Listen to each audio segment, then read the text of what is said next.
you're sharing the cutting edge marketing, paradigm right here. Quantum based marketing. Everything's better with quantum in it. Like Yeah. how much pseudoscientific do you want it to get? Quantum based marketing. How's it going? I'm good. How are you, man? Not bad. Not bad. Just getting over a cold. All right. Feeling better now? Yeah, surprisingly fast, considering the last couple of days I felt terrible. No, feeling fit. COVID. You got the COVID.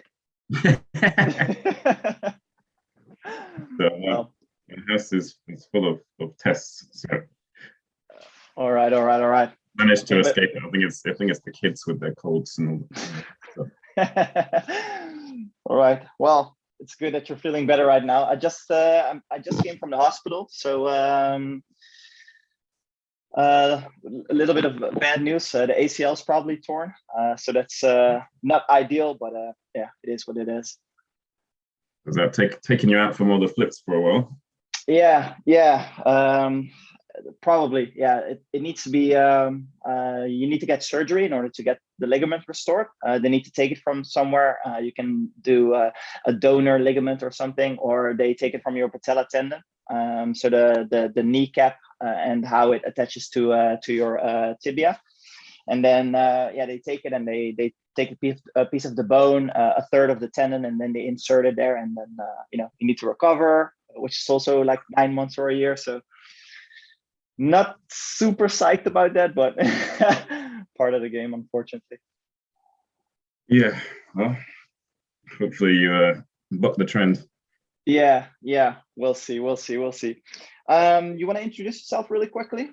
So for the people who don't know, this is my good friend Dave Smith, absolutely amazing fella. Maybe you can tell the people who will be watching this or listening to this a little bit about yourself and your background. Yeah, Dave Smith. So from the marketing sphere, so I'm the VP of marketing at Go City, which is the world's largest sightseeing pass business. So I've had an interesting 18 months in the tourism space with the pandemic. Husband, father of two, which means I'm constantly exhausted and tired, and sometimes sick with the cold. Bring home. I'm a Christian, so which means I'm always trying to do better. A theoretical physics graduate, which means that people tend to think that I'm really smart. I'm also an artist fan, which makes people think that I'm actually not that smart. So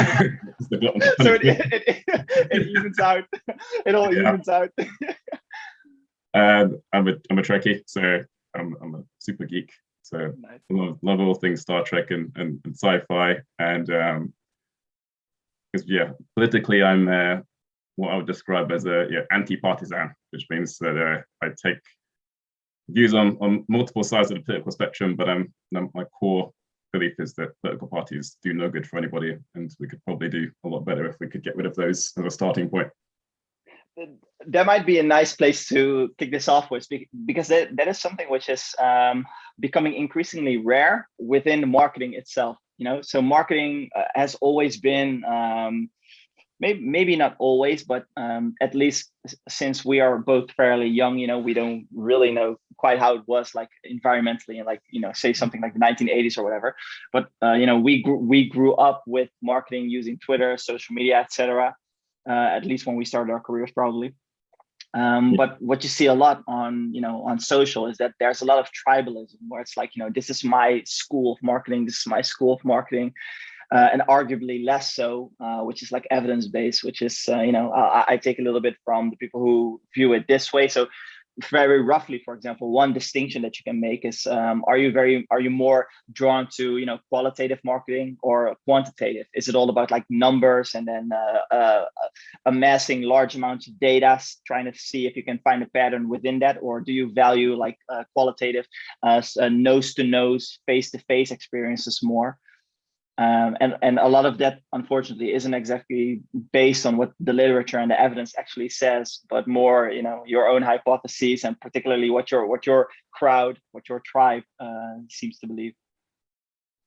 Yeah, I think I started out to my start in the marketing space was very much on the digital side. So I started and learned the craft in search. So I'm coming from a place of someone coming at marketing from a data-driven perspective, and so I kind of had that. Okay, everything must be data, everything must be tracked, and we know exactly what happened, and we know what you have to do in order to get the customer to act in the way you want. And then as you get older and you mature and you kind of move through the industry and you get exposed to more channels, you start to realize that actually there's a lot of this stuff that's quite grey, and a lot of things that I started out in the industry thinking that I knew, I realized that either I didn't fully understand, or I was just completely wrong, or I took it from a different angle.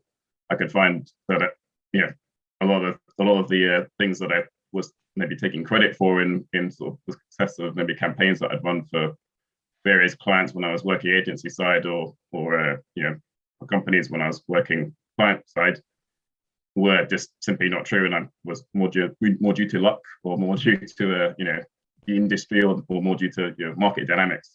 So now I've kind of come full circle where I understand the importance of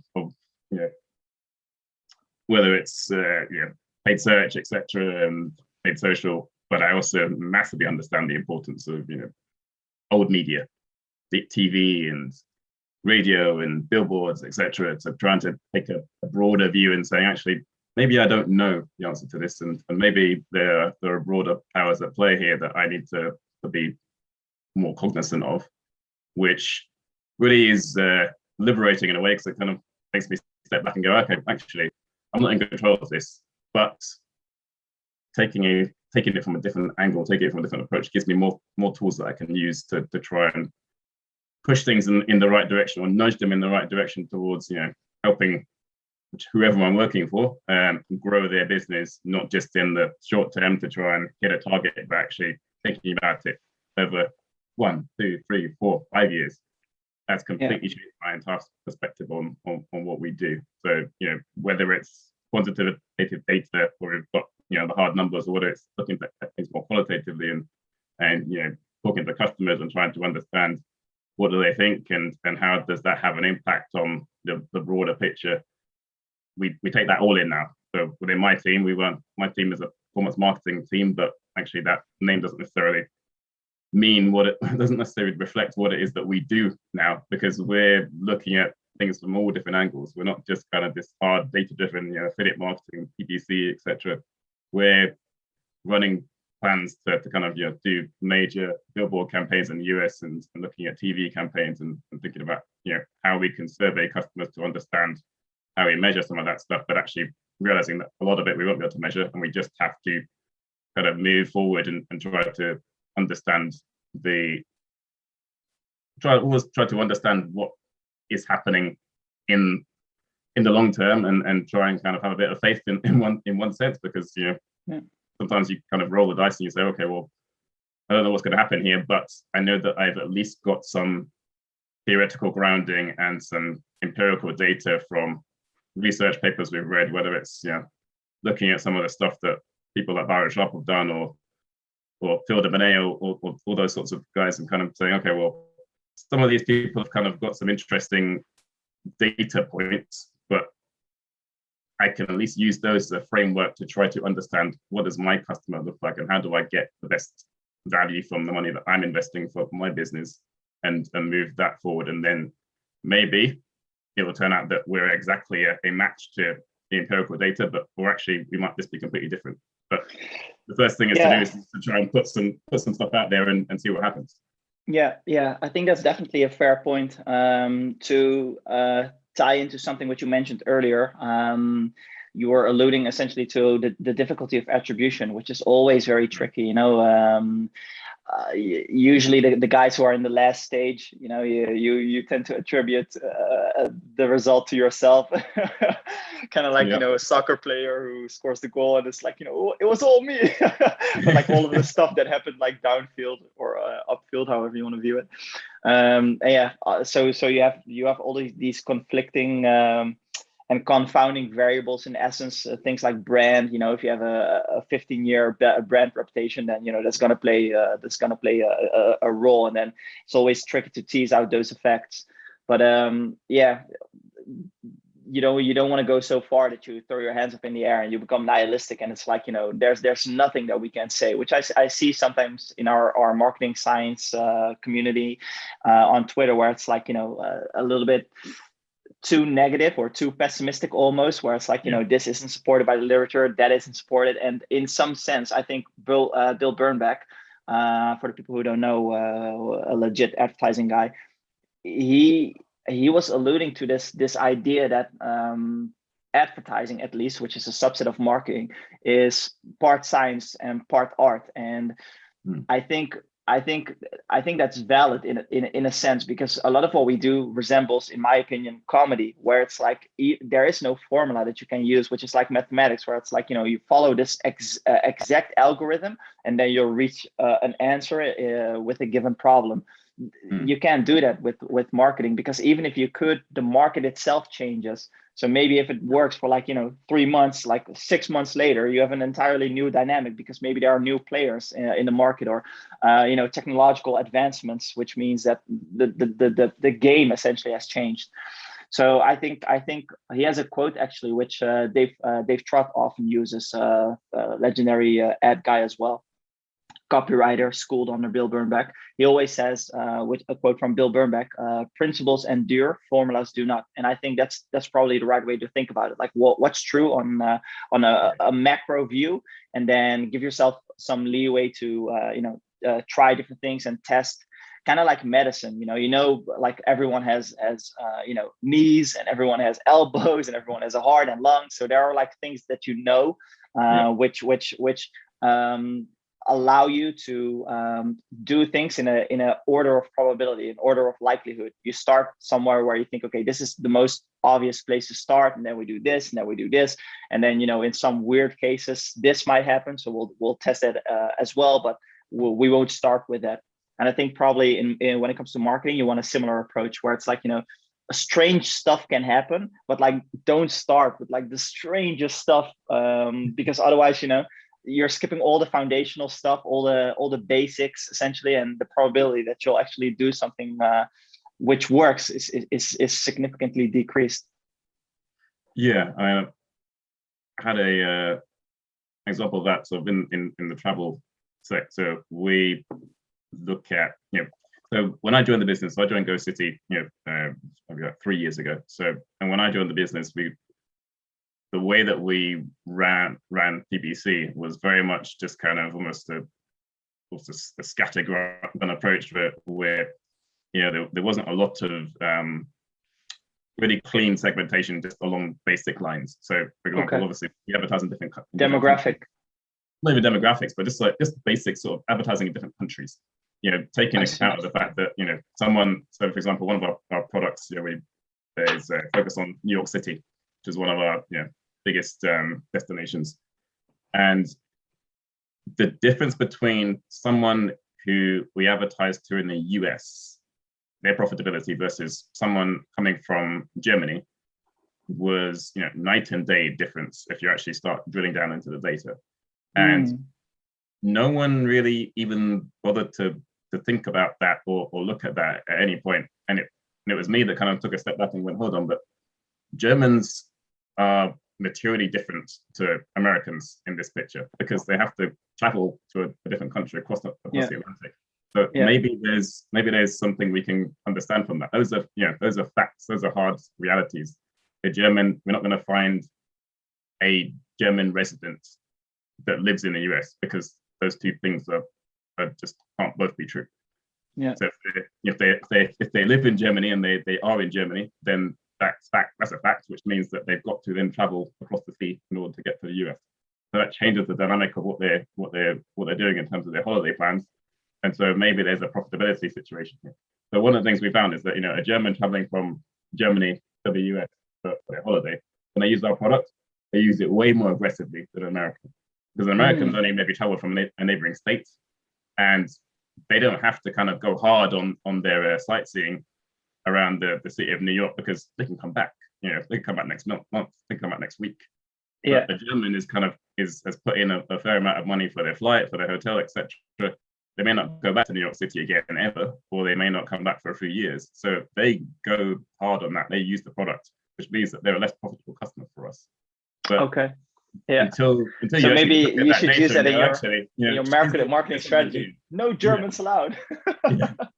So there's a lot of things like that you miss out on if you don't just take the basics and go, okay, these are humans. They exist physically somewhere in space and time, and you've got to take that into account first before you do anything else.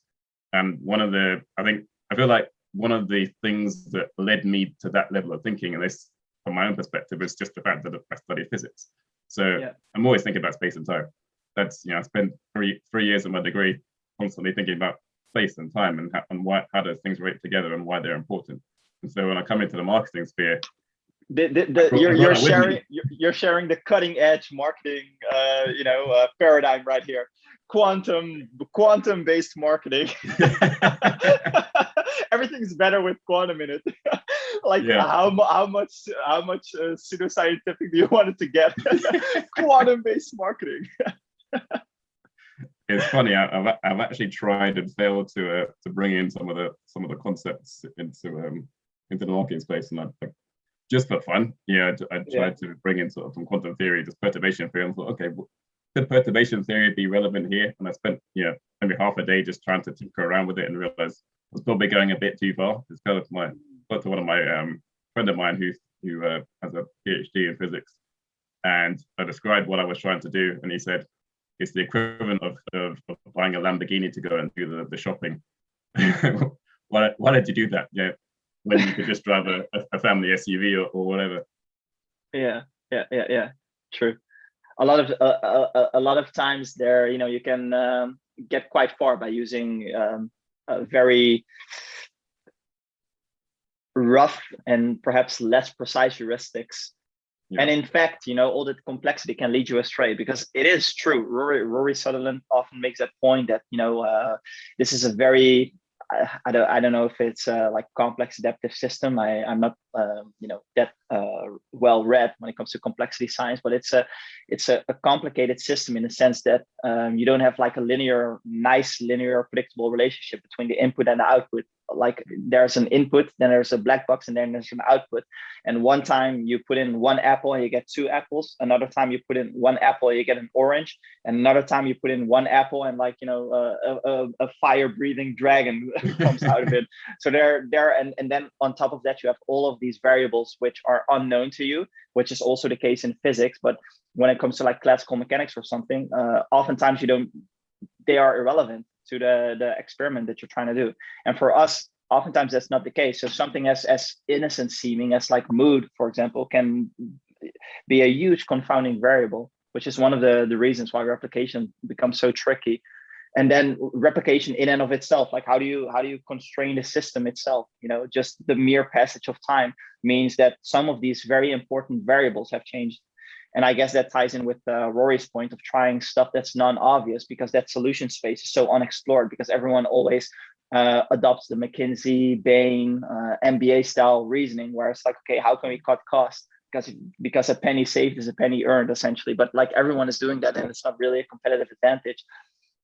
Also because there can only be one cheapest. What kind of value proposition is it to be like the fifth cheapest? We're number 9 cheapest. Yeah, I think the assumption of linearity is one of the biggest issues I've come across in the field, and I guess also generally in life, is that people tend to assume that things are linear that aren't linear. You kind of look at an aggregate set of data and assume that, because I can see some sort of semblance of linearity in it, but that therefore the entire set is linear. So, again, it's a lot of our investment approaches in the past have assumed a linear behavior in all the kind of, whatever it's keyword targeting or audience segments that we use. But when you start breaking it down, you start to see that the patterns evaporate, or you find that actually the linearity only exists in one sort of subset, and that's so or big, up until it's masking everything else. Yeah. or up until a certain point, like boiling water, like 99 degrees, and everything still behaves predictably. And then once you hit 100 degrees, and then you have a system which is like replicable, because every time you get 100 degrees, you have this state change. And then in marketing, stuff like that, those massive changes can happen like in unpredictable ways, which aren't replicable, which further increases the amount of headache for us. Yeah, which is I've that's one of the ways I've tried to evolve over the years, is to just embrace uncertainty a lot more, and just say, okay, well, actually, there's no way for me to know concretely the answer to this, or what's going to happen next. I can't throw this data into an algorithm and get out a concrete answer that's reliable enough. So actually, let's widen the net and kind of be a bit more open to the reality that it's the predictability of the individual sort of targeting tactic just isn't there. So actually, I should just kind of take a more of a broader approach and say, actually, the aggregate might get me a good return. If I pay the right price for the marketing that I'm doing, then I can be profitable over a certain time frame. But just trying to assume that one keyword can get me a return on investment consistently for the next year, and if I can just find that one set of magical keywords, it's just not true. A lot of the time it's that what works today doesn't work tomorrow, but then might work next week, or then might work again next year for 6 months, and then stop again. There's a weird mix of different things that you can't predict, and you kind of have to almost accept that and be prepared to chop and change accordingly. But ultimately, what you want to do is discover the price of what you're doing and ensure that the price of that works out for you in the long run. Based on your years of experience and expertise, what are a few things that you can recommend people who have no experience in this type of performance marketing? Or what are some tips that you can give beginners, and also what are some things that you think people should avoid? Maybe there are a few things that you see a lot of people do where you're like, oh, that's such a bad idea. We used to do that as well, but it's a terrible idea. So I guess one of them is, don't land in one place in terms of automation. So I think that's one of the biggest areas everyone is in love with, whether it's automated bidding or manual bidding. And they'll sit on one side of the fence on that, and they'll say, no, manual bidding is the best and automation is the best, and you kind of have a big fight about that in the middle. Yeah. My take on it is that actually the hybrid of the two works out a lot better, because there's a lot of things that a Google's bidding algorithm just won't know, or whatever tool you're using, whether you're using sort of Kenshu or one of these other sort of providers. There's a whole bunch of stuff that it won't know, and what it's actually doing is it's trying to give you the result you want based on an average. So you're going to think about your keywords, and you think of them as just a big cloud of stuff. They'll all perform differently, but the algorithm will just try and get you to your results based on an average outcome. But if you don't kind of delve into the data and kind of say, actually, all of these keywords, which are all of one type, are all performing pretty much the same way versus some of the other stuff that you've got in there, you can find massive opportunities to kind of make your bidding more efficient just by actually having a human go and look at it and go, actually, that doesn't make any sense. The decisions it's making are based on the aggregate, not based on sort of material actualities, or taking account of Germans versus Americans, etc. All of those sorts of little real world realities. An algorithm can't see that unless you give it the information to make the decision. And if you don't have a way to kind of signal that, then you've got to kind of go in there and make the hard choice. So that's probably what the biggest one for me is. Just don't automate everything, but also don't make everything manual, because there's a ton of choices that you can't make on a day-to-day, hour-to-hour, minute-by-minute case where an automated algorithm can do that for you. But there's the opposite case where the algorithm just doesn't know, it's confused. It's not even confused, it just doesn't realize what's different between keyword X and keyword Y, and just treats them the same. That's the first big one I would look at. Yeah, kind of a trust but verify regularly way of reasoning. Yeah, it's kind of very similar to I can't remember where I read this. I think it was maybe it was in Super Forecasting, or one of these books on kind of forecasting where they talked about the weather forecasting and sort of climate models, etc. And you see that actually there's a lot of very super powerful, really very expensive computer systems behind it, supercomputers that kind of help you model all of these different systems, and they're chaotic. But then somewhere in there, you've got a bunch of humans just sitting and looking at the data and visualizing the data and looking at the various correlations and looking at whether it's actually linear or not, and essentially just tweaking what the algorithm is doing in order to ensure that the gaps aren't missed, which I think is applying the human element into it is important, because we can see things that an algorithm cannot, and that's true everywhere until the day when a Skynet general comes online and takes over. we're ahead of the machines. Yeah, for the time being. Oh my goodness, that's so good. I see the same thing with my students as well when it comes to starting businesses in YRC classes. There's a very strong human tendency to, I think it's probably because humans are, or at least entrepreneurs, tend to be very, very optimistic. So a lot of people build skill into things before they are validated, so building out software and expecting that a ton of traffic is going to go to the website, and all the infrastructure needs to be dialed in, and that's a perfect example of something which should be done manually, because there are all of these assumptions that you're making and you have no idea whether or not these are true. And the probability that you're correct, given that if we assume that an assumption can be 50% lethal, it can be okay, or it can severely harm you, that grows exponentially with the number of assumptions that you're making. So you get into this strange approach where people are prematurely automating everything, and perhaps in a sense always is prematurely optimizing, but perhaps in a sense there is no such thing as like it's premature. Might be a weird way of phrasing it, because like you said, there's a good chance that until we have like Skynet, generalized strong artificial intelligence, that you just because you're in an ever-changing environment, that you're constantly you constantly need to determine whether or not what you're doing still makes sense. And essentially what you're doing when you're automating something is you're essentially resting on your laurels, because you're assuming that the system won't change, at least not significantly. And that can happen under in the world of physics, where you build a machine and you can take maintenance, etc., into account.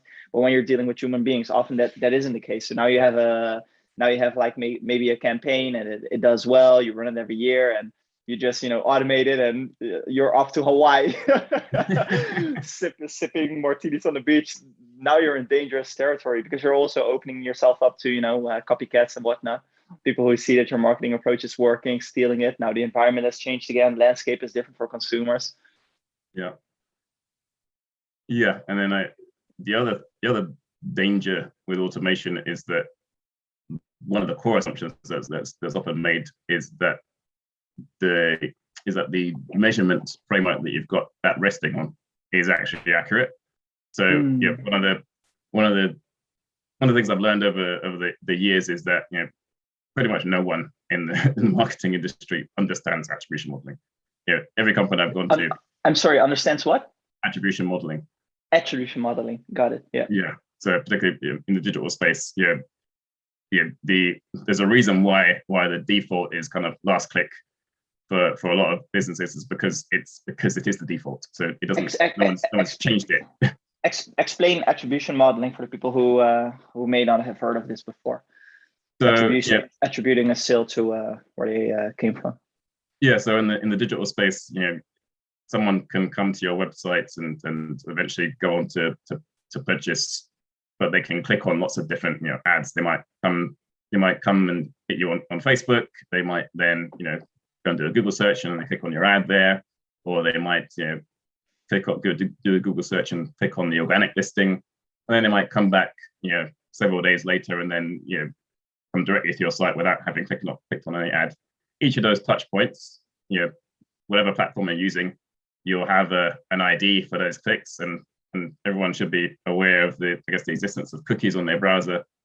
The cookie on the browser will essentially say, all right, that click happened 2 weeks ago, that click happened, we'll put them all in the cookie. If that cookie ID then goes on to convert, there's your revenue. Now, what attribution modeling does is says, okay, well, which one of those clicks is most important? The last one. Yeah.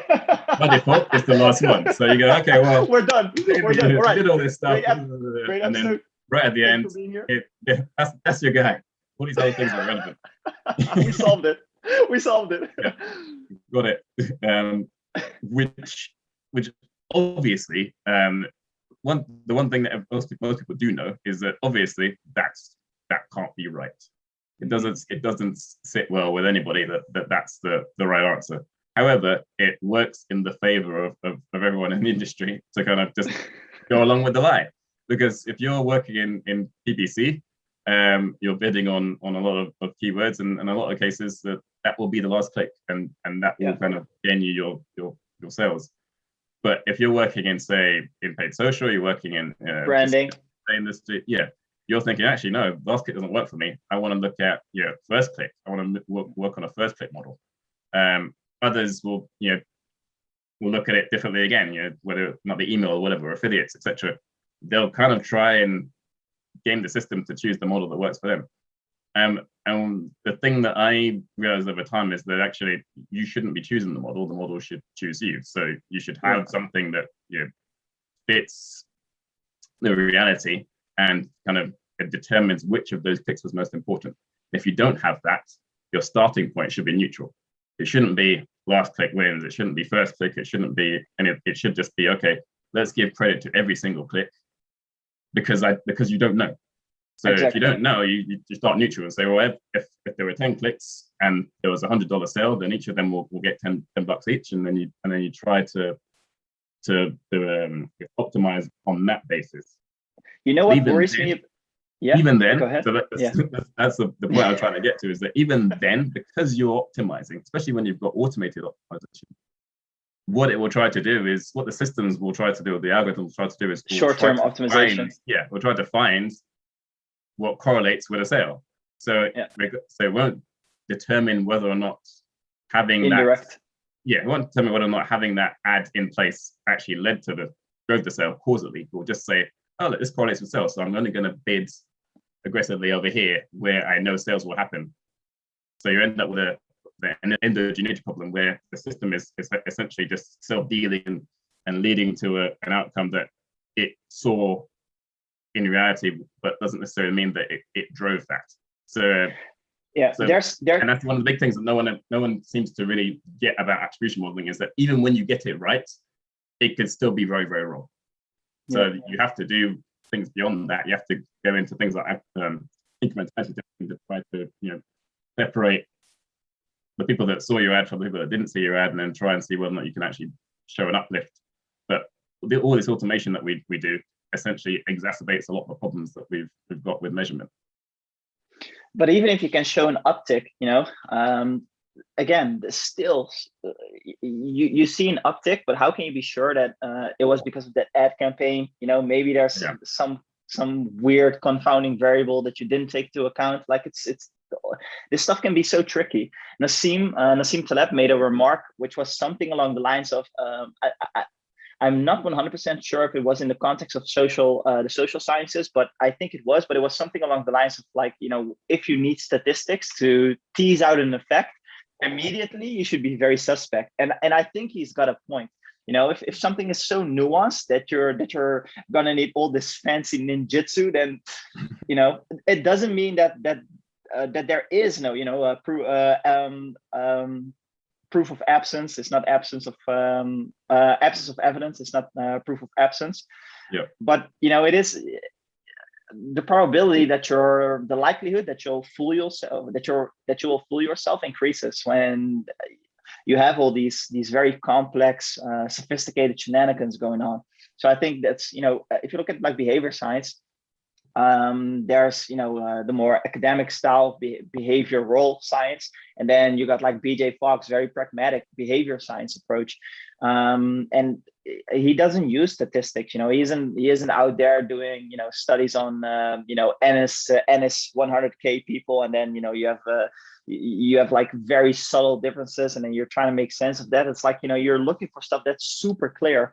And that's exactly what comedians do as well. You write a bit, you go on stage, you do it, it doesn't take, people aren't laughing. There's no quantification of that. Like, okay, the average laugh metric was like 3.998875. All of those decimal points make absolutely no sense. That degree of certainty. It's like, okay, people aren't laughing. You have a gut feel. Maybe I can tweak this. I think there's something there. You try it a few more times, it still doesn't work, and then you try something else. People are laughing. Then you try and replicate that. Can you do it in a different venue? People are laughing again. And all of a sudden you have like a multitude of small bits, small jokes, which you have validated by virtue of the audience laughing. And then you tie it all together, and now you have a set. And I think marketers should steal that approach. We should use that as well. Right now, I'm not entirely sure why it is. Maybe it has to do with you're kind of like, there's this diffusion of responsibility when you're just looking at the metrics and doing what the data tells you to do. You can like kind of hide behind that. It's like, no, it wasn't me, it was the data. But yeah, there's an over reliance definitely on just a kind of algorithmic way of doing marketing, where it's like, okay, step 1, step 2, step 3, and this is what we do. And if the end result is messed up, then it's not our fault because we followed the process. Oh, excuse me. Hang on. Give me one. Yeah. Back. All right, here we go. Go ahead. I'm sorry.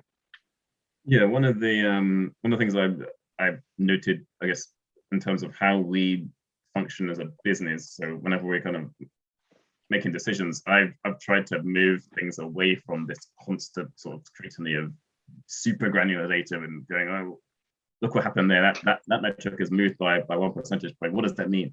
Let's respond to that, and let's go and engage in lots of actions around that. And then you the following week you go and another metric moves, and you go and engage in lots of actions around that, and you just end up creating lots of work.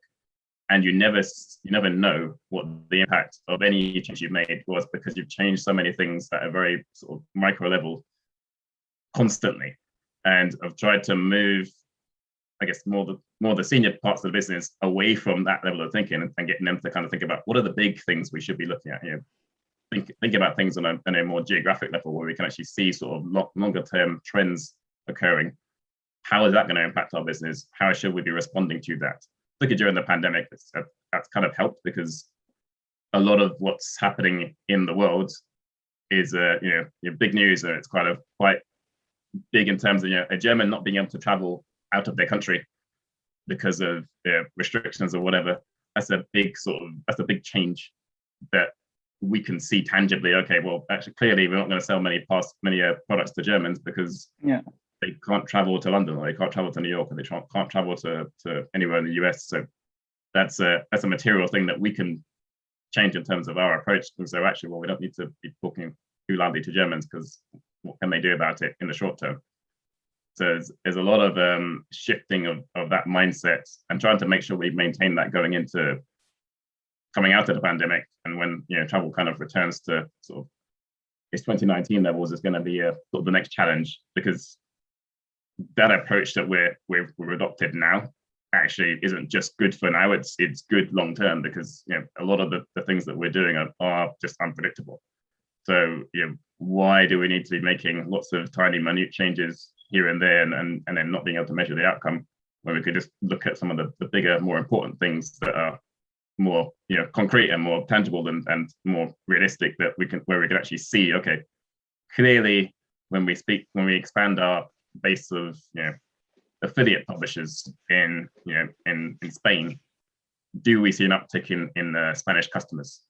that's something we can actually really do on a big scale and kind of go, okay, if we really go after Spain, can we actually increase the sort of penetration of our Spanish customer base? That's a big sort of long-term hairy thing that we can do, which that's something that materially can have a massive impact on our business, and it's where we should be kind of focusing a lot of our time and effort and thinking. How does that work? How should we do it? How should we deploy it? Is it working? Look at it over a month, 2 months, 3 months, 6 months, a year. Once we've kind of got behind got into the guts of that and understood whether or not it works and how well it works and how much effort it took, then we're actually onto something really important, because we've actually built something tangible that we can then say, okay, well, we learned something really good from that, and also we can measure the impact of our Spanish sales increasing. Interesting. How are you guys dealing with all of this uncertainty? A lot of it is just constantly looking at what factors are affecting customers. So one of the things we did initially was obviously looking at what's the tipping point of so our product is you go to a city, we give you access to 100 different sort of attractions within a city, and in every city there's going to be like a top 10 that everyone wants to go to, and if we don't have those top 10 attractions, no one's going to buy our product, because they don't necessarily care about the long tail. You've got to really pull people in with your Empire State Building and Statue of Liberty, etc. in New York. If you don't have those things, or if they're not open, then that's going to be a big problem. So what we found is that the tipping point is if we've got X number of the top 10 attractions open, suddenly sales will suddenly just pick up again, provided that the customers can actually come into the city and actually do their sightseeing. So we kind of looked at, okay, what are the blockers rather than what are the kind of the core factors. So it's okay, well, clearly if we don't have the top 10, we don't have enough of the top 10 as a blocker, that's going to stop a customer coming in. Or if the attraction is closed for 6 days out of 7 days, that's a massive blocker. So we're probably not expecting sales to come in then. Or people from wherever, the UK can't come into the US for because of various sort of quarantine restrictions, etc. That's a blocker. So that kind of changes our approach to who we approach in the US to travel who we approach in the UK to travel into the US. So we kind of look at all those barriers and say, okay, are the barriers removed in this scenario? Yes. Okay. How many of them have we got removed? 1, 2, 3, 4, 5. Great. Now we can actually go after and start really marketing hard to that customer set in that country, because we know that they don't have any barriers to entry to actually use our product and buy it. So that's likely that they're going to book their travel. They're going to do all the right things in order for us to drive sales. So we've just sort of taken a step back and just looked at the fundamentals. What are the things that allow us to actually deliver the product and sell to the customers and allow them to travel into the destination? Interesting. What are you guys doing with respect to things like I don't know if SEO stuff like that has been moving the needle for you guys, content marketing in general, where it's like less optimized for the machine, for the algorithm, but more optimized for one-on-one connections, all of that good stuff, brand building, perhaps television, stuff like that. Are you guys doing that as well, or it's like mainly performance marketing as right now? So historically, we've definitely been focused more on the lower funnel performance marketing, and we're not a small company by any means. We did sort of $500 million in sales in 2019. It was a startup. It was a startup that scaled up, or yeah, it's kind of it was a startup. It was many startups that kind of came together. So we were bought out by a private equity firm a few years ago, and they kind of brought together lots of different businesses and sort of created the one Go City brand under that one umbrella. So yeah, the oldest company within the group was 20 years old. So so it's kind of similar, together. Kind of similar to how Groupon, they weren't bought by like an investment fund, but they did a lot of acquisitions as well, where you had all of these people who are trying to do the same thing just in different cities. Yeah. So the approach that each of the initial companies took was very similar in terms of very much lower funnel and sort of working with different sort of resale partners, like TripAdvisor and Expedia, to kind of help us resell the product as well as selling it direct. But a lot of it, was very much low funnel. Let's just try and grab that customer once they're searching, or once they're on TripAdvisor, etc. And purchase intent high. Yeah, and now we've kind of pivoted more towards realizing that we need to build up a solid base of sort of non-costly sort of acquired customers, and so investing a lot more in the SEO space and trying to sort of build that for long term, but really kind of putting a lot of money behind it. And next year we're definitely planning to go big on sort of brand awareness, because we've realized that we've kind of hit that point of definitely diminishing returns on our sort of customer acquisition. It's just getting more and more expensive to kind of acquire customers at the lower end of the funnel. And we've got to actually make people more aware that we exist. So we're doing the research. We're kind of looking at doing surveys and studies, etc., and trying to understand how people become aware of us, how many people who actually are aware of us, particularly in the US, because that's a massive market for us. And then say, okay, well, how can we build on that? What can we do to build on that? And looking at the I guess a lot of the marketing literature to say, okay, what's a good starting approach to spend that money, and how much should we spend, and over what time frame? Yeah.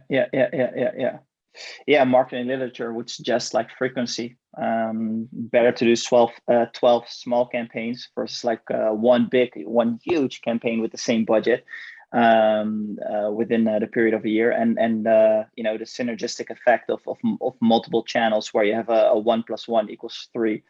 Television plus digital versus television alone or digital alone. So seems like mental availability should be probably the key priority, where it's like a buyer has purchase intent and you guys come to mind. Yeah, which is the big sort of important thing, because no one in our pretty niche category is front of mind when they're planning their trip right now. It's we have to put ourselves in front of them at the lower end of the funnel to actually get those sales.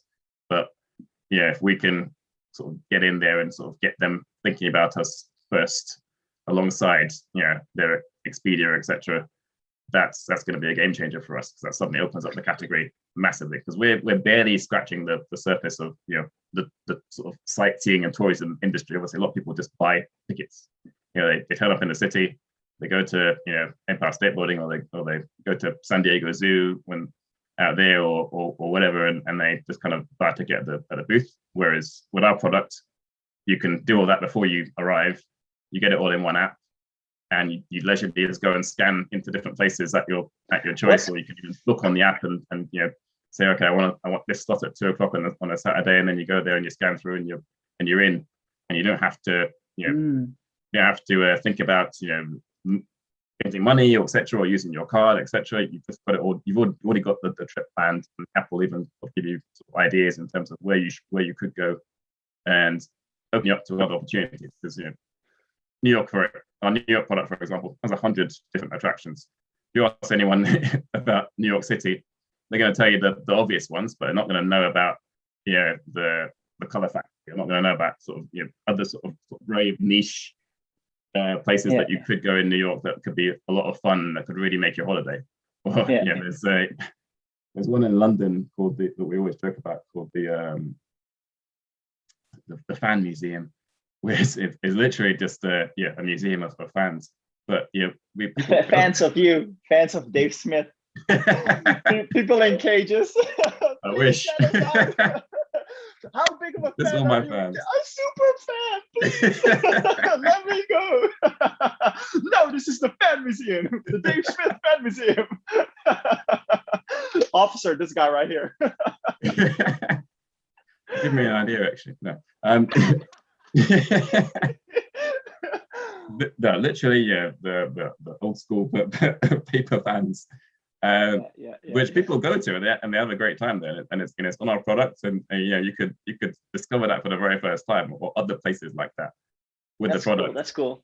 And is it like you pay a fixed fee, and then you get access to all of these different things that you can do? Or that's even more interesting. So there's probably like this decision that you can make, where it's like, okay, I want to see more than 2 things, and then it makes more sense to buy your thingy versus individually. Okay, but it's interesting, because that also opens that's very interesting from a positioning standpoint, because now you can essentially make a decision. Do you want to position it as, from a purely economic perspective, where it's like ours is cheaper? If you're going to buy all of this stuff, it's more expensive. So you're using the saving money angle. Or you can position it, which seemed very attractive to me when you first mentioned it, as like a saving hassle, where it's like you don't have to go there and buy the ticket and all of that stuff. And especially for people our age and our generation, where it's like, okay, you have your phone and everything is already done, and you scan it with your phone. It's there. It's a friction reduction positioning, essentially. That might even be more interesting, even if the price were more expensive. Take something like Apple Pay. It costs the same amount of money for me to use Apple Pay versus to use physical money. However, if I did need to pay a little bit, say Apple Pay was $5 a month or whatever, for me it will still be worth it, just to have that possibility of like paying with my phone. I don't even use another way of paying for stuff besides paying with my phone with Apple Pay anymore.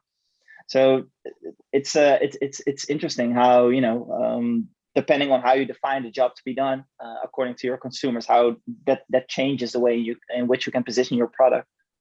Yeah, and we definitely position, I guess, well, we position on both levels, but I think we'll see. We've got a historic legacy of putting the price point first. You can say 55% versus buying individual tickets with our product. But we've been trying to push the convenience point more aggressively.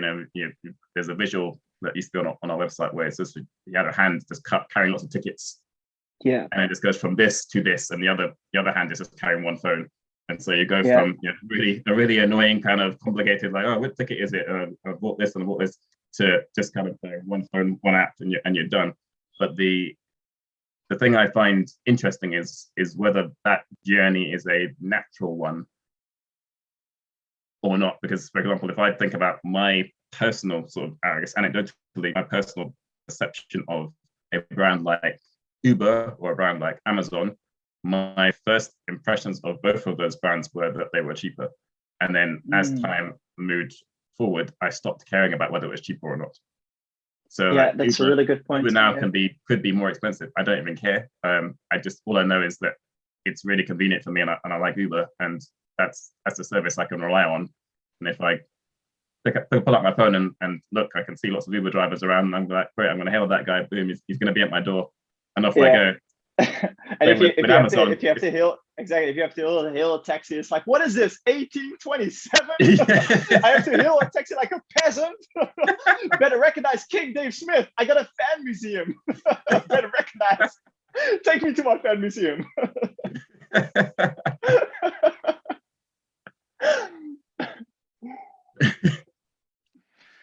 I feel like we're getting an interesting perception of me that you built up. People better recognize really bossy guy. Brilliant. Commands things.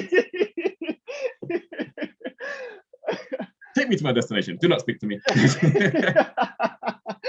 Exactly. I do not want conversation. And I don't care how much it costs.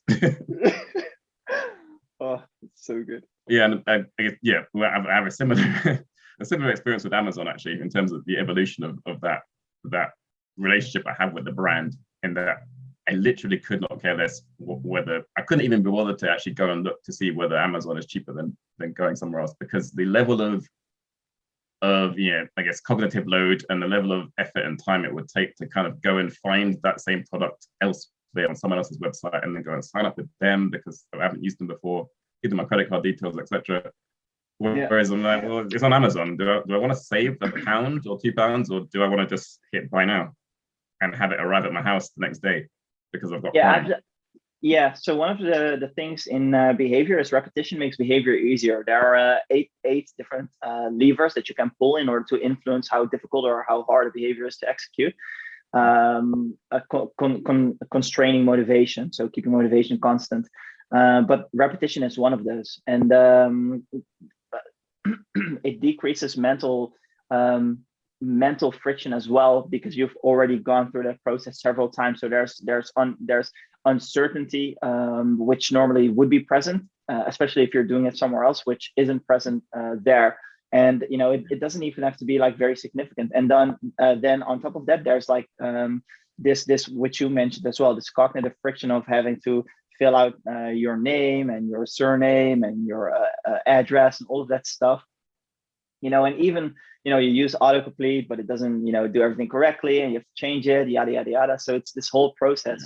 It's so much more convenient for a consumer to just be like, I'm not even gonna bother, especially if the monetary incentive is like so small, which usually with stuff like Amazon it tends to be.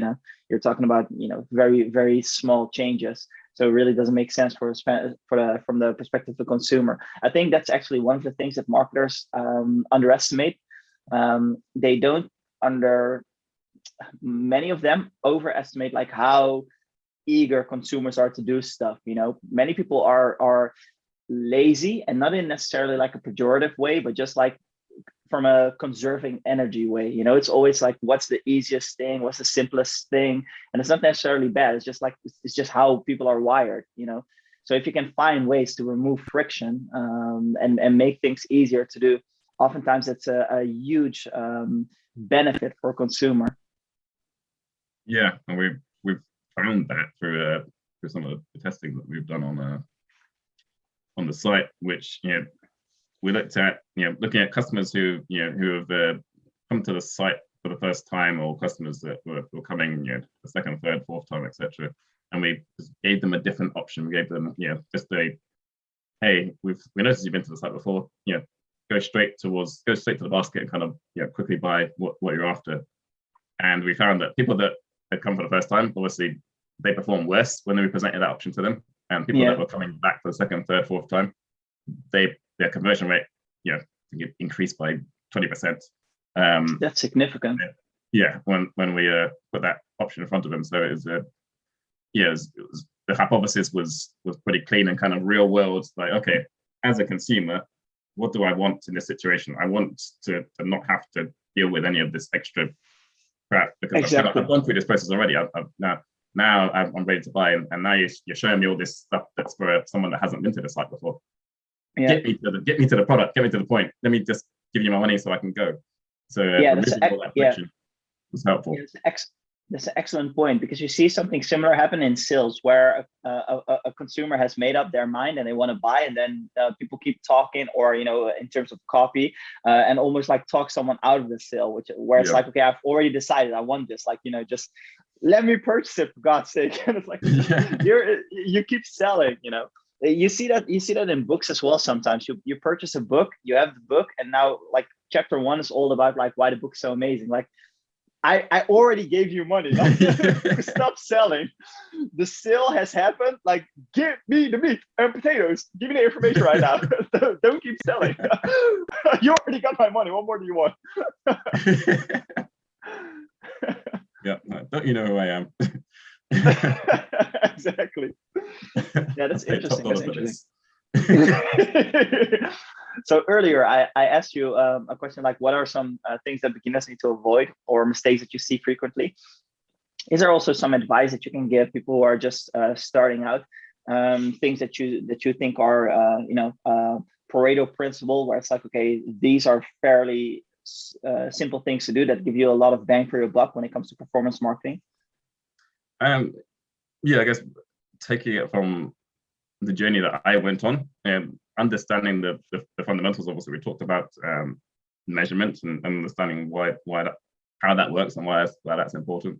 Kind of getting a broad sense, at least having a good understanding of each of the different channels, I found really helped me a lot in my evolution as a marketer, because I started in paid search, but I kind of made sure that I knew paid search really well, but actually I made huge efforts to kind of understand the affiliate space and to understand what was happening in the display space, understand social media, etc. As that started to really explode back in my day, back in the distant past, it feels like. But I really tried to get a really sort of nuanced understanding of some of those areas, so that when we're having conversations around what's happening in paid search, I can also kind of lean on some knowledge and understanding of what the wider marketing mix might be doing to that. And a lot of the benefit of kind of my start was kind of being I worked at Mediacom in the UK, which is a massive media agency, part of WPP, and because I was in Mediacom and there was 3,000 people in the building, you could find people that worked on TV, you could find people that worked on print, etc. You could find anyone in the building that could kind of tell you all sorts of interesting bits about their channels. And so really just getting a really wide understanding of the broader channel mix and how it all comes together and how it works, that was huge. That was the 3 years I spent at Mediacom were almost like a degree course in kind of direct response marketing and some of the brand building, etc. It's like I really got a lot of exposure to people that were practitioners in the field and kind of knew how to kind of execute their campaigns really well. And share a few of your big takeaways there. So it's things like understanding the benefits of things like TV. Understanding the difference between brand response TV and kind of DR TV, direct response TV, where you're kind of buying sort of TV slots during the day and understanding that's a very different media buy versus kind of the sort of the big spots that are kind of more the I guess the high viewership programming, etc. Those two things are just very different, and those if you don't know about that stuff, you don't know that those things are separate. You just think TV, that's just a thing you do, and it all kind of costs similar prices. Whereas I kind of came into Mediacom and sort of started to learn that, okay, so you've got direct response TV, and that's kind of more daytime TV, and you're speaking to a slightly different audience, and you're paying less per viewer on that, but you're able to kind of do slightly more direct response type behaviors within that because of the efficiency gain. But then if you're trying to do something that's more brand, you've got to sort of get into the sort of reach and frequency side of things and start really using TV in a slightly different way. Display was an interesting one. One of Mediacom's clients was Sky, and I, for the life of me, couldn't understand the amount of money. It was eye-watering, the amount of money that Sky was spending on display advertising. Because from my perspective, okay, I'm in BBC, and it seems like banner blindness. What are they doing? Yeah, this seems like madness. Because I was thinking, old ways, like, okay, well, I'm doing this thing over here, and it's measurable and it's tangible, and look at my ROI. And I look at the display team, I'm thinking that ROI is terrible. But I started to learn just from that reality that, okay, well, maybe they're not insane. Maybe they know what they're doing. Maybe there's a reason for it. And I started to look for what the reason was. What's the why here? And obviously it's because they were trying to maintain brand awareness, and that was coming down the funnel to sort of help us within the PPC. Exactly. Yeah. I was just about to point that out. There's some literature on this as well, where you see like this interplay where stuff like that, you're investing in brand awareness and you're creating brand mental availability, brand salience, and that decreases your cost of acquisition essentially. Yeah. So you have something which is very difficult to measure, and it's like, if you look at it, you glance at it very quickly, and it's like, maybe you're just pissing massive amounts of money away, while meanwhile it's actually affecting your metrics downstream, because it's making it cheaper to acquire a customer because they've heard of you multiple times already. So there's trust there, there's credibility there. Probably a similar, well, not probably, definitely a similar effect is at play when you're doing television advertising, even if there's no direct ROI, which there probably will be to some extent. But even if there weren't, it will probably be reflected in your metrics simply by a decrease in the cost of acquisition when you're trying to acquire a new customer. Yeah, and one of the other interesting things that I've sort of picked up at Mediacom is that the structure of Mediacom is interesting. So part of Group M, which is part of WPP. So Group M had I'm not sure whether it's called the same thing now, but they had this sort of reporting platform called Vision, which essentially just takes econometric data from the econometrics team and kind of applies sort of very basic channel level multipliers onto their activity in the reporting, so that you can see actually the benefit of TV was X once you apply the multiplier to it, because you take account of some of that that downstream impact, and the multiplier, a negative multiplier was put on say paid search, etc., because it was lower down the funnel. And so being able to see it from that context and going, okay, actually, what I thought was a really, really ridiculously high, ROI from the channel that I'm working on.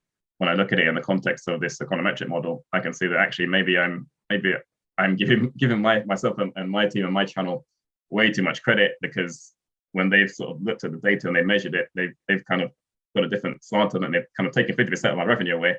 But actually, clearly there's some benefit to that, and I shouldn't be sort of angry like, oh, give me back my money. Where's my revenue? It was more of a actually, maybe these guys are onto something. There's some logical, tangible thing that they're doing. It doesn't necessarily mean that their models were correct, but it's the directionality of what they were doing was at least moving in the right direction. Yeah, I'm a really big fan of being careful when it comes to like incentives and divvying up the entire marketing team. And instead of doing that, treating it more like as this holistic endeavor where everyone is everyone is doing their part, kind of like a baseball team or what have you. And everyone is doing their part in order to contribute to increasing revenue and hopefully also like the bottom line, obviously. And then of course you run into this attribution problem again, where it's like, okay, which marketing team was responsible for how much of that revenue in order to optimize it or potentially fire people. But I think it's better if you just do that more based on your intuition, where it's like, okay, that person is probably underperforming. That person is probably working hard, because it's so difficult, like you said, where it's like the data can lie. And even if you're very careful with what you're doing, and you have a PhD and exactly what you're doing, it's still just so difficult to tease out these effects, and all of these confounding variables and the stuff that you mentioned. There's brand, there's television, there's all of these different things that might affect and the natural upswing in the market, maybe. So all of these different things can happen, which makes it very difficult. But I understand the allure, because from a business perspective, oftentimes employees are treated kind of like robots essentially, or like little kids, where it's like, okay, well, if we give them an incentive, they'll work harder, etc. But if you just find the right people and people who have intrinsic motivation and you reward them well, then you can really start treating this more like a sports team, where it's like, I don't need to know exactly what you're doing, just help the team, focus on the team. Let's make sure that we function well as one unit, and then the results will come if we do if we focus on the right inputs. Yeah, a lot of the team I built, the team I built, and then that was kind of, I guess, pandemic interrupted, and then kind of rebuilt over the last sort of a year or so, has been one that is geared towards just being completely channel agnostic. And I inherited a team that was very much PPC focused, and we're now a team that's ready to just attack any channel, as long as we know what the business strategy is, and just ensuring that the business kind of feeds that down really clearly and succinctly and says, right, this is what we're trying to achieve. These are the sort of the core metrics. We're looking at this long term. We're going to build the brand. We've consolidated the brand. We've tried to ensure that we've got a sort of measure we're trying to achieve in terms of we've got that savings message in there, but also want to make sure we've got that convenience message and try and create all the right brand associations. And your job downstream of that is to ensure that we're communicating the right messages and ensure that you execute that really, really well. And all I've tried to do is kind of just create the framework to say, actually, I don't care how you do it, but what I care is that you live within these boundaries. And then everything else that happens in between, I'm not going to litigate on or be prescriptive about how you achieve this, as long as you use your time efficiently and you manage your own time. But you know what the goals are. We're all trying to pull towards the same goals. We work together. If you need me, kind of tap into my knowledge or experience. If you get a bit lost, then I'm going to come in with a flashlight to try and guide you. But will be the lighthouse to kind of guide you back to the right path in terms of staying within the framework. But fundamentally, just do the job and make sure you do it well. Yeah, interesting. A quick question out of curiosity: what's your take? And I don't know if you guys have experimented with this, but what's your take on doing like organic Twitter, social media, stuff like that? Twitter, Facebook, what have you, Instagram. I don't know if you guys do that or have done that, and if so, like if you've seen positive ROI from that experience. So we're actually doing a lot more of that now. Doesn't live within my team in terms of the organic sort of social media. That kind of lives more with our sort of our brand team. So essentially, their job is to organically try and create more buzz, try and get likes and shares, and try and just associate us with great travel experienents. So it's very much a similar vein in terms of it's more long term. So we're not necessarily looking at it from an ROI perspective. We're going to be measuring that over time. So even though it lives outside my team, it's going to be my team that's going to be measuring it. So we're looking at it over time and saying, okay, well, are we in the first 6 months of the year when we kind of do this a lot more aggressively? Are we able to kind of move the dial in terms of brand awareness and brand association, etc.? Are people kind of thinking? Are people having warm fuzzy feelings about Go City? And are they associated with travel? Yes or no? Are we moving the dial there? And if not, then how can we change the approach to make that better? But we're definitely doubling down on that. Instagram, etc. Can you already say something about that? Have you seen enough data yet to make a judgment call, or not yet?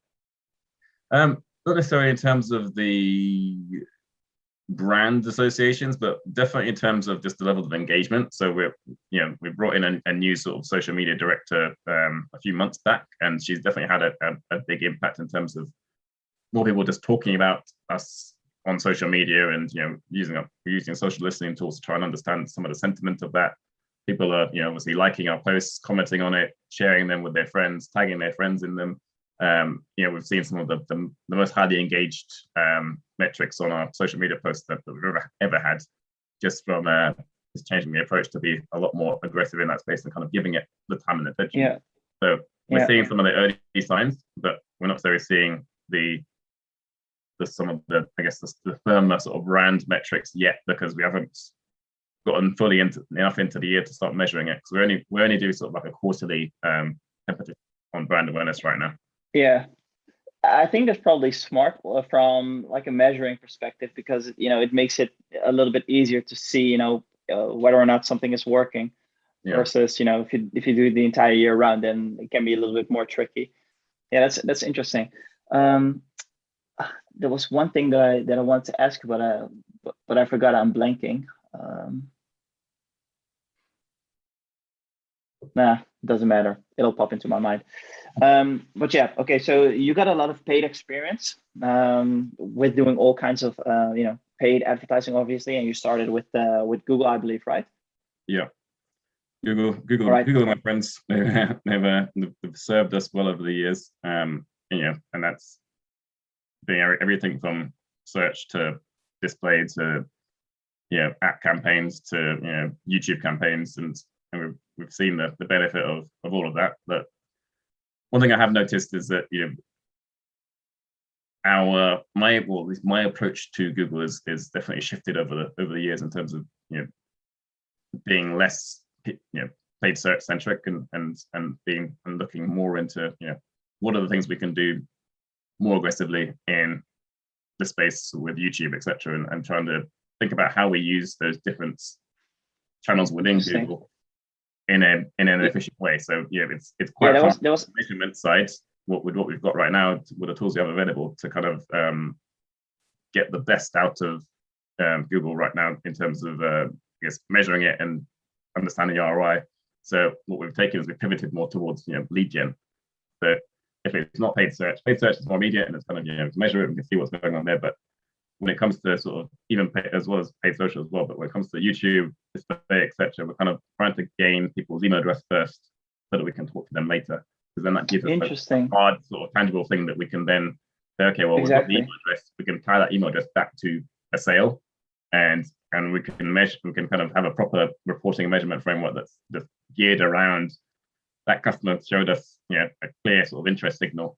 They liked what we said, liked what we were saying. They kind of gave them a very easy thing to do, which was give us our email address, give us their email address, Yeah, and then like the top of funnel stuff, like the ad and whatever that's driving them. That's is it like a kind of like a brand ad where it's like a commercial like Go City yada yada, or is it like more like an educational piece of content or something?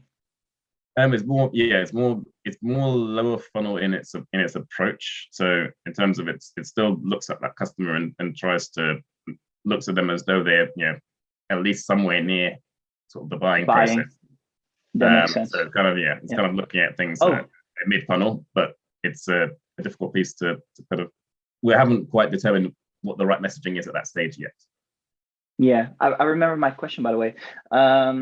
So something which happens a lot is people start with the bottom of the funnel, make sure that all of that stuff is like good, and then slowly move their way incrementally towards the top of the funnel. A little bit of a weird question, but I wanted to know, like, what's your take on that? Do you think that's a right approach, or have you ever like thought about, or maybe you've seen people doing the opposite, where they start at like essentially like the top and then try to figure out the bottom of the funnel later? I haven't, in my experience, seen that. I've thought about it quite a lot. So over the years, it's always been a thing that's come to mind in terms of what's the right direction to go in. But I think one of the things that pours water on that approach doesn't necessarily say that it's right or wrong. It's more that for a business to do that, it's very risky for a business to kind of go down that road and try to achieve, especially a business that's already kind of in a position where they're kind of at least semi-established, and they've got staff and they've got people that they've got investors or shareholders, etc. that they need to satisfy. You're saying, okay, well, we're going to throw a bunch of money at the top of the funnel. We're not going to do anything lower funnel. So you're not going to see the profit line on a sort of monthly basis looking healthy. You're going to have it's going to be a struggle to convince people to actually go down that road. You're going to have some really tough conversations with the CEO and with the CFO on that conversation. If you're saying, we just need to wait 3 years. Don't worry. We'll you just keep the faith. Just keep putting the money. Keep throwing it in there. Keep the faith. Eventually, exactly. It's going to pay off. Come on. Exactly. Like our CFO is a great guy, but he would never go for that. What do you think would happen though? Like maybe like killing your entire bottom of funnel, that's crazy. But like, what if you did something which was fairly radical, which is like 75-25 or something, 75 is like branding, etc. Like 25, maybe like a little bit of maintaining, because there's also an argument which I've been hearing quite a lot, which is that, a lot of these bottom of funnel campaigns, you're essentially scooping up people who would have purchased anyways. And probably that's not 100% true. Maybe you're reminding someone who's like, oh yeah, I forgot. I was meaning to do that. But I've seen empirically, so this is not like evidence-based, but I've seen empirically friends of mine and colleagues who found themselves in a situation where they're competing against organic traffic essentially. So now you're paying for someone who was, who would have just purchased, you don't know 100%, but who likely would have purchased organically anyway. So now you're paying for someone who should have actually who's already been paid for in terms of marketing expenditure. Yeah, I think logically it makes perfect sense that,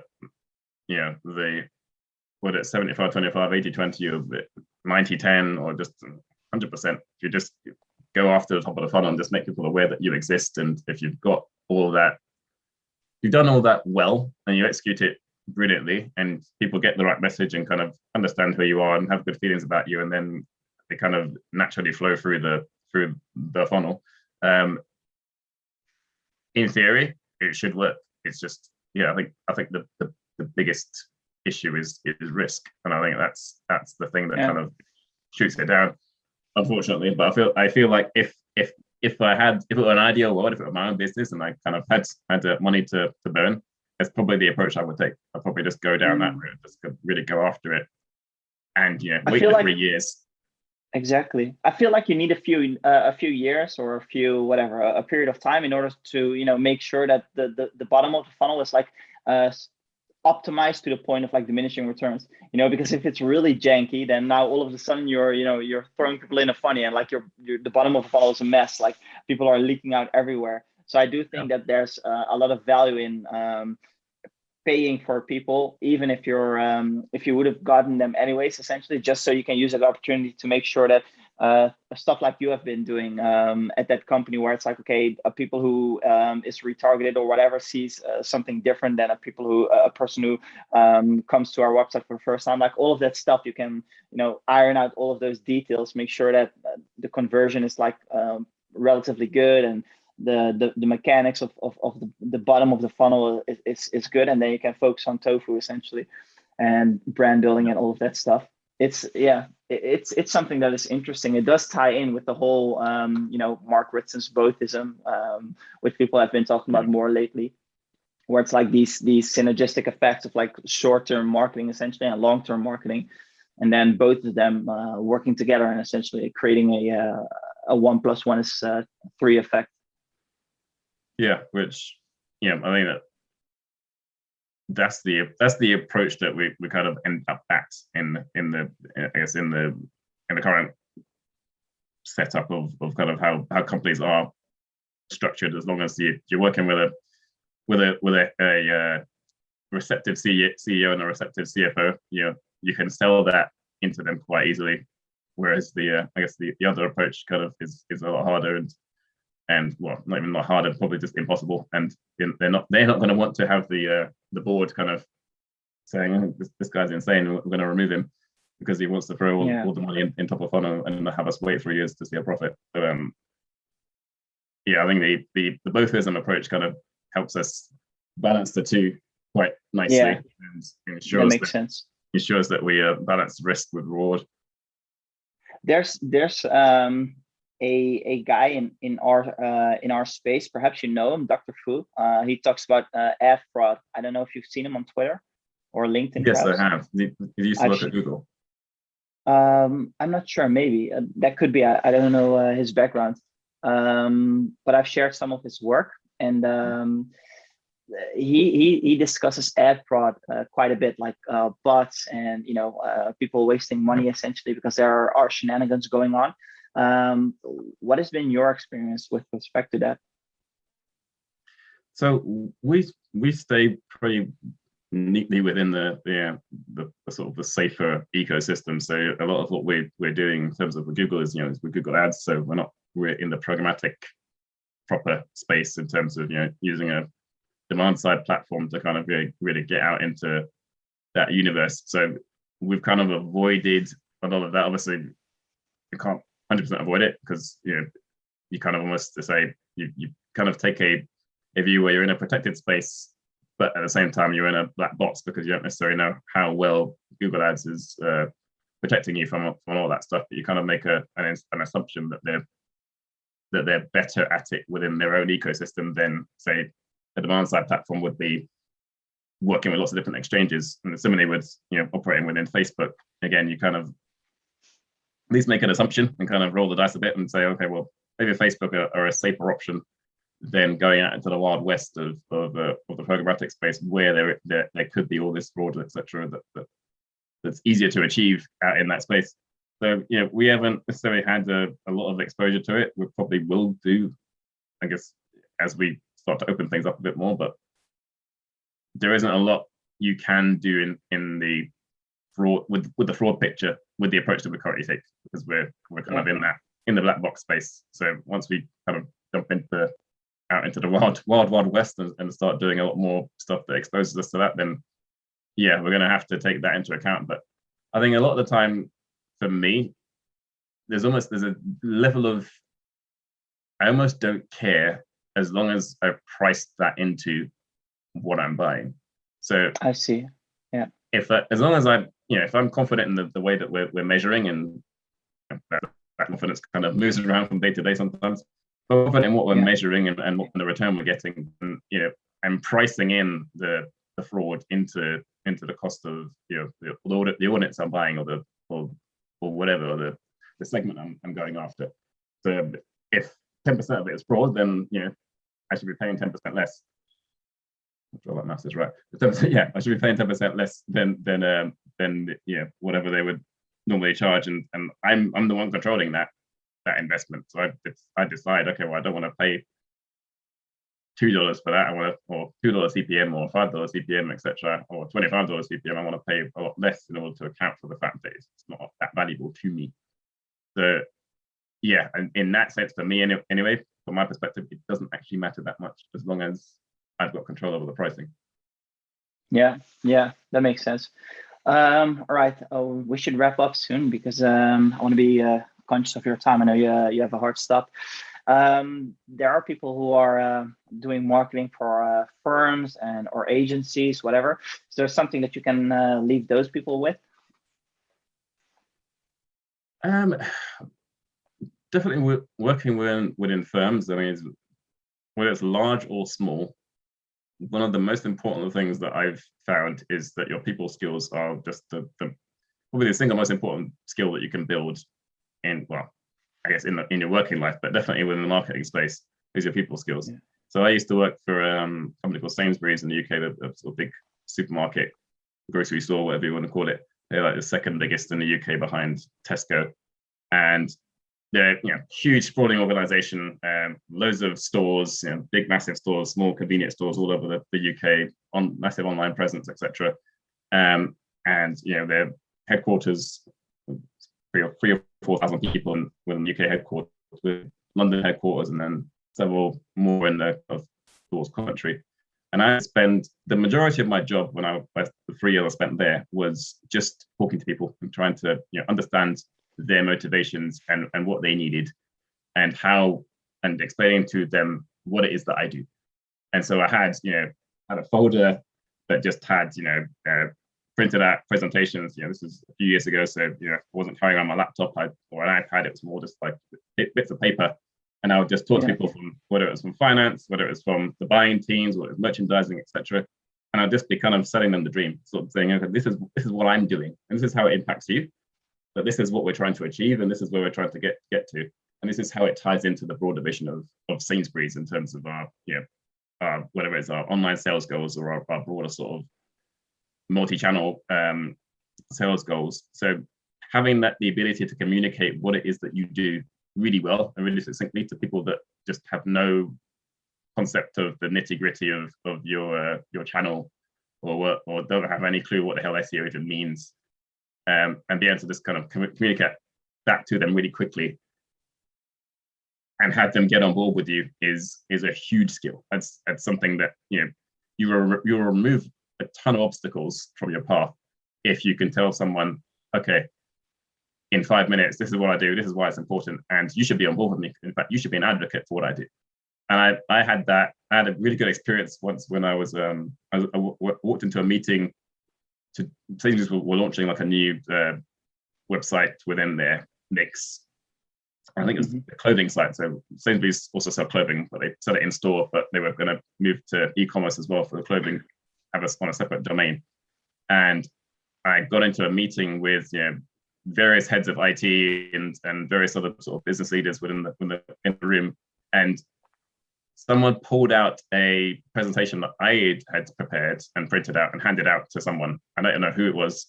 And they said, well, the approach we need to take in terms of how we structure the domain, etc., and for the benefit of SEO is this. And I've got this all here. This is the approach we need to take. And I looked and I glanced over and I was like, oh, that says by David Smith. And I'm going to shut up now because I've already made my case and it already lives in his brain. Like I'm living rent free in this guy's head just by talking to someone that spoke to him that spoke to him. I don't need to do anything anymore. I can leave this meeting right now because I've already made the case. I'm done.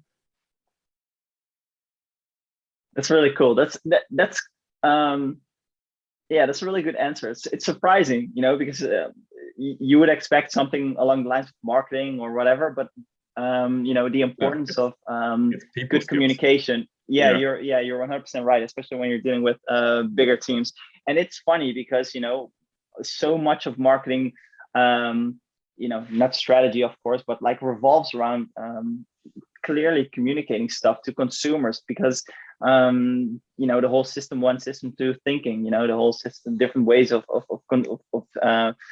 thinking that consumers have essentially, and you don't have a lot of time in order to communicate something. So you need to make sure that it's simple and that they can retrieve it in their minds, and how do you do that? How do you make sure that the communication is very clear, even if it's not like 100% accurate? It's better to have something which is like 70% accurate, but it's like very succinct, versus something which is like 100% accurate, but you can't even repeat it because you barely understand it. And it's like, it's way too complex. So it's funny, but oftentimes marketers struggle with this almost the most, even though, for the majority of us, this should be like, a core skill essentially. But yeah, I like that. All right. Yeah. You want to say something? Go ahead. No, I was just going to, I guess, reiterate the point is that, a lot of what we do in the marketing space, particularly in digital, is, it can be quite complicated and unnecessarily so at times. But if you can just get people out of your way a lot of the time, or just get them advocating for you and being keen to really help you achieve what you're trying to get at, you've won half the battle, because then you can actually just get into it and get into the nitty-gritty, rather than having, needless fights with various senior people about, you're spending too much money, or, you're taking time away from tech because you want to change something on a website, you want to add a tracking tag or whatever, or that the messaging you're trying to use is not quite right, etc. If you just get people on your side, that is a huge part of the battle, and that happens in organizations big and small. Same marketing is employ like 100,000 people, but the company I work for right now employs maybe 150 people in total. But I still have to, do that sort of internal PR move to ensure that everyone understands what it is that I do and why it's important. Because I still have to, buy time from the tech team, from the data team, from finance, etc., and get them on board and say, well, this is what we're trying to achieve, and this is why. Then we explain, the detail of how this all works, and this is why this is going to help us as a business achieve all of our goals, and this is going to help you get your bonus.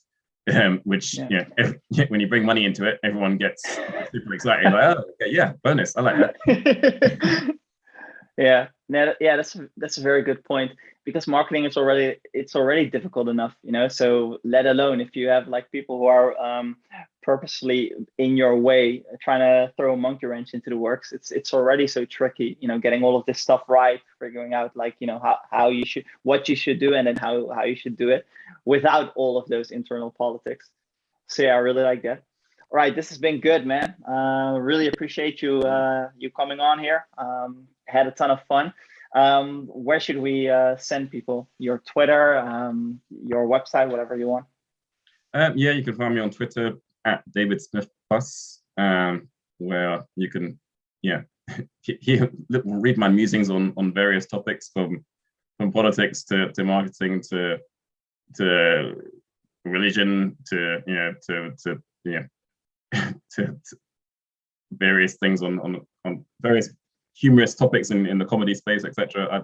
I tweet about lots of different things and just kind of try to use it as a vehicle to just spew my thoughts sometimes.